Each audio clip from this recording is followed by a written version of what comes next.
Hello दोस्तों, सोचिए अगर आपके पास हर दिन 24 की बजाय 30 घंटे होते तो फिर भी क्या आप टाइम का बेस्ट यूज कर पाते? शायद नहीं। तो आप में से कई लोग ये भी कहेंगे 2 सेकंड की कीमत तुम क्या जानो भाई।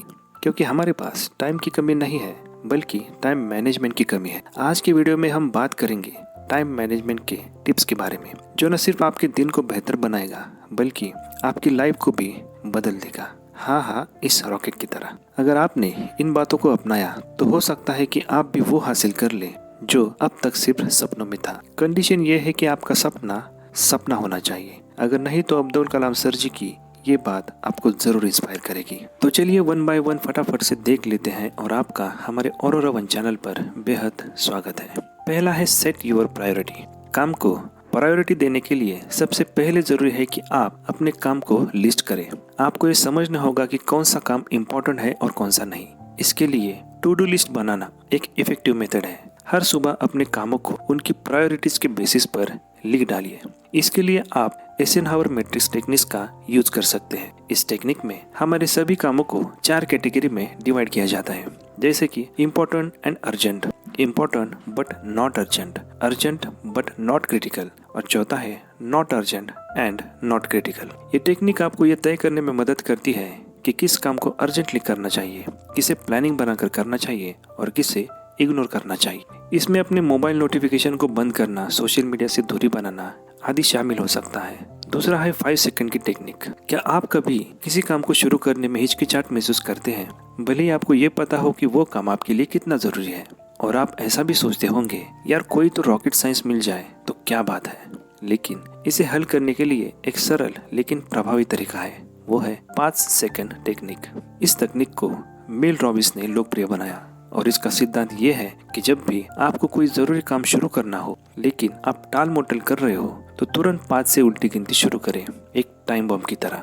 5 4 3 2 1 और बिना सोचे समझे काम शुरू कर दे, और वो भी टाइम बम के ब्लास्ट की तरह।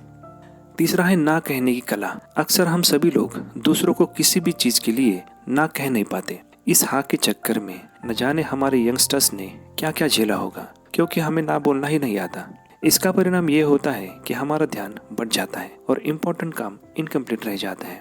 ना कहने की कला का मतलब दूसरों को निराश करना नहीं होता, बल्कि अपने टाइम एंड एनर्जी को राइट डायरेक्शन में लगाना होता है। जब भी कोई आपसे कोई काम करने के लिए कहे तो आप ये कह सकते हैं कि अभी मैं इस पर ध्यान नहीं दे सकता, लेकिन आपको दूसरे तरीके से मदद करने की कोशिश करूंगा। या फिर आप अपनी अपनी टेक्निक्स यूज कर सकते हैं। आप भी उस शोले वाले बसंती की तरह नाचने मत लग जाना। बसंती, इन कुत्तों के सामने मत नाचना। सांभा।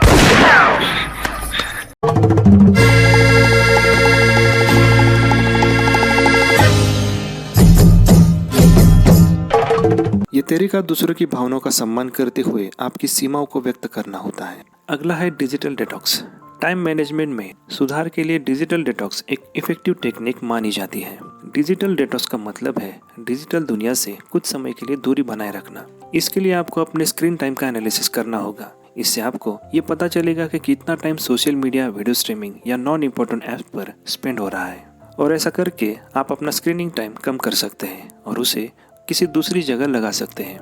लेकिन क्या करें, हम तो यूथ हैं, हम तो टाइम स्पेंड करेंगे ही, लेकिन दोस्तों प्लीज टेक इट सीरियसली। अगली है पोमोडोरोस। इस तकनीक में काम को 25 मिनट के अंतराल में डिवाइड किया जाता है, जिसे पोमोडोरो कहा जाता है। इस 25 मिनट के दौरान आप पूरे फोकस के साथ काम करते हैं और फिर 5 मिनट का ब्रेक लेते हैं। हर 4 पोमोडोरोस के बाद आप एक लंबा ब्रेक लेते हैं, जो कि 15 से 30 मिनट का हो सकता है। इस टेक्निक से कई लोगों को तो राहत मिली होगी। जब आप जानते हैं कि एक निश्चित समय के बाद ब्रेक मिलेगा तो काम में लगन बढ़ जाती है। रात में कल की तैयारी करें। इस तरीके में आप सोने से पहले अपने अगले दिन की सभी इंपॉर्टेंट कामों की प्लानिंग कर लेते हैं। इसमें सबसे इम्पोर्टेंट काम पहले करना होता है। इस टेक्निक से आपकी हर सुबह बहुत ही खास तरीके से शुरू होगी, क्योंकि आपको सुबह सोचने और प्लानिंग करने में ज्यादा समय नहीं गंवाना पड़ता। अगला है रिफ्लेक्शन टाइम। रिफ्लेक्शन टाइम का अर्थ है कि अपने दिन का एक छोटा हिस्सा निकालकर अपने कामों को इवेल्युएट करना। इसके लिए आप शाम को 15 से 20 मिनट निकाल सकते हैं। इस दौरान ये सोचे कि आपने दिन भर क्या किया, कौन से काम आपके लिए जरूरत थे और कौन से नहीं। साथ ही ये भी एनालाइज करें कि क्या आप अपने गोल की ओर आगे बढ़ रहे हैं या नहीं। इस प्रोसेस से आपको ये समझने में मदद मिलेगी कि आपका टाइम कहाँ वेस्ट हो रहा है और आप इसे कैसे बचा सकते हैं। रिफ्लेक्शन टाइम केवल सोचने का समय नहीं है, बल्कि सुधार करने का पहला कदम। अगला है नो मल्टीटास्किंग तकनीक। आज की तेज रफ्तार जिंदगी में अधिक काम करने के लिए मल्टीटास्किंग को एक सुपर पावर माना जाता है, बिल्कुल एक सुपरमैन की तरह। लेकिन सच्चाई ये है कि मल्टीटास्किंग हमारी प्रोडक्टिविटी को बढ़ाने के बजाय घटा सकती है। जब हम एक ही समय में कई काम करने की कोशिश करते हैं तो हमारा माइंड बार बार स्विच करता है। एक एग्जाम्पल के लिए, यदि आप फोन पर बात करते हुए ईमेल टाइप कर रहे हैं तो दोनों काम अधूरे माइंडसेट के साथ होते हैं और इससे वो एक्स्ट्रा टाइम लेते हैं। इसके बजाय जब आप नो मल्टीटास्किंग तकनीक अपनाते हैं तो आप एक समय में सिर्फ एक ही काम पर कॉन्सेंट्रेट कर पाते हैं। यह न सिर्फ आपके काम को जल्दी और बेहतर तरीके से पूरा कराएगा, बल्कि आपको मानसिक शांति भी देगा।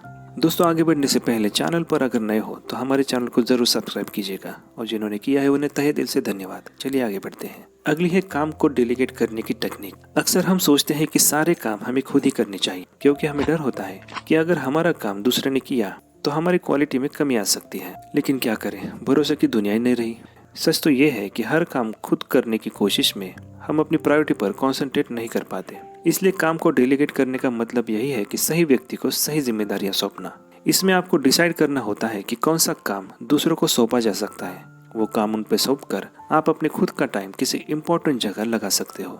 अगली है डेडलाइन के साथ खुद को चुनौती देना। जब आप खुद को एक डेडलाइन के तहत काम करने की चुनौती देते हैं तो आपका दिमाग एक विशेष लक्ष्य की ओर ध्यान केंद्रित करता है। इस प्रोसेस में आप अपनी प्रायोरिटीज को सही तरीके से समझ पाते हैं और गैर जरूरी कामों से बचते हैं। अगला है वीकली एनालिसिस। टाइम मैनेजमेंट का ये सबसे इफेक्टिव मेथड माना जाता है। वीकली एनालिसिस टेक्निक में हम हर सप्ताह के अंत में अपने पूरी सप्ताह की प्लानिंग, कामों और गोल को एनालिसिस करते हैं, ताकि ये जान सके कि हमने क्या हासिल किया है और किस एरिया में हमें इम्प्रूवमेंट की नीड है। ये भी एनालिसिस करें क्यों कुछ काम पूरा नहीं हो पाया, क्या वे काम ज्यादा टाइम ले रहे थे, क्या आपकी प्लानिंग में कोई कमी थी। इस प्रोसेस से आपको ये समझने में मदद मिलेगी कि आप अपनी टाइम और एनर्जी को बेहतर तरीके से कहाँ लगा सकते थे। अगली है एटलस ट्रिक। एटलस ट्रिक की पहली स्टेप ये है कि अपने कामों को छोटे छोटे टुकड़ों में डिवाइड करना। इससे हमें हर काम आसान लगने लगता है। सेकंड स्टेप में प्रत्येक काम को उसकी प्रायोरिटी के अनुसार फिक्स करना जरूरी है। हमें ये पहचानना होता है कि कौन सा काम सबसे इम्पोर्टेंट है और उसे पहले पूरा करना चाहिए। और थर्ड स्टेप में हमें एक फिक्स टाइम डिसाइड करना चाहिए। इससे हर काम का एक्स्ट्रा टाइम कम होने में हेल्प मिलती है। अगला है पावर नैप्स यानी झपकी लेना। टाइम मैनेजमेंट में पावर नैप्स यानी झपकी लेना एक इम्पोर्टेंट और इफेक्टिव टेक्निक मानी जाती है, जो हमें हमारी एनर्जी को फिर से यूज करने में हेल्प करती है। पावर नैप का मतलब है कि 10 से 30 मिनट की हल्की नींद, जो मानसिक ताजगी और शारीरिक ऊर्जा को बहाल करने के लिए सफिशिएंट होती है। जब हम थकान महसूस करते हैं तो हमारा दिमाग सुस्त हो जाता है और हमारा काम पर ध्यान केंद्रित करना मुश्किल हो जाता है। हालांकि ये इम्पोर्टेंट है कि नैप का समय बहुत लंबा ना हो, क्योंकि इससे आपका ही टाइम वेस्ट होगा। पावर नैप का सही तरीका ये है कि हम इसे एक सर्टेन टाइम पर ले, जैसे कि दोपहर के समय जब हमारी एनर्जी लो होती है। इस छोटे से विश्राम से हम अपने मेंटल एंड फिजिकल स्टेट पर फ्रेशनेस महसूस करते हैं। अगला है टास्क बैचिंग। इस तकनीक का मुख्य उद्देश्य उन सभी कामों में एक समूह में बांधना होता है जो आपस में संबंधित होते हैं। इसे एक एग्जाम्पल से समझते हैं। अगर आपको ईमेल भेजने, फोन कॉल करने या मीटिंग ऑर्गेनाइज करने जैसे काम करने हैं तो उन्हें एक साथ करने की कोशिश कीजिएगा, क्योंकि ये सभी काम मानसिक रूप से एक जैसे होते हैं। इससे वो सभी काम बहुत ही कम समय में कंप्लीट होने की चांसेस बहुत ज्यादा है। अगला है 2 मिनट रूल। टाइम मैनेजमेंट की दुनिया में 2 मिनट का नियम एक इफेक्टिव तकनीक है। इस तकनीक का मूल सिद्धांत ये है कि यदि कोई काम 2 मिनट से कम समय में पूरा हो सकता है तो इसे तुरंत कर लेना चाहिए। इससे आपके ऊपर से भारी लोड कम हो जाता है। अक्सर छोटे छोटे कामों को हम लोग टालते रहते हैं, लेकिन ऐसा लंबे समय तक करने से हमारे ऊपर ज्यादा स्ट्रेस पैदा होता है। अगला है अंडर चैलेंज टेक्निक। जब हम किसी काम को बहुत अधिक कठिन मानकर उसे टालते रहते हैं तो ये स्ट्रेस और डिप्रेशन का कारण बनता है। लेकिन अंडर चैलेंज टेक्निक हमें ये समझने में मदद करती है कि यदि काम को थोड़े छोटे और साधारण तरीके से किया जाए तो हम उसे जल्दी पूरा कर सकते हैं। जब हम छोटे सुलभ कार्यों को पूरा करते हैं तो हमें मेंटल सेटिस्फेक्शन मिलता है और हमारा सेल्फ कॉन्फिडेंस भी बढ़ता है। तो दोस्तों, आज के लिए बस इतना ही। आपको इनमें से कौन सी टेक्निक अच्छी लगी और आप किसे अपनाना चाहते हो, इसे जरूर शेयर कीजिएगा। मिलते हैं अगले वीडियो में। तब तक के लिए थैंक यू। जय हिंद।